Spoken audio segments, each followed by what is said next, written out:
اليوم انا زعلان وراح اراضي نفسي يم كباب خرفان. علاوي الله يساعدك حبيبي، شلونك؟ شلون الصحة؟ علاوي اريدك تراضيني اليوم. خدمتك شيء عجبك احنا حاضرين. ايش عندك علاوي؟ كباب، تكه، معلاق، قلب، شلاوي، تكه دجاج، اجنحه دجاج، لحمنا هذا قدام العين. كله عراقي، ومن يعجبك نقصك نمشيك حمودي. تؤمر وهسه راح اراضيك بدني. تؤمر وتدلع. اللوحة الفنية وهذا المنظر ما تلقوه بس يم كباب خرفان، اللحم عراقي 100%. تدرون ان اكون ضايج وراضي نفسي؟ تدرون وين اجي الا يم كباب خرفان، وراح نشعللها ونمطرها بالليمون.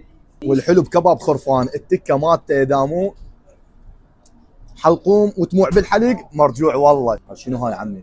هذا بوكس حديد. امره خساره لما يجي يم كباب خرفان، طعم وخدمه فشي.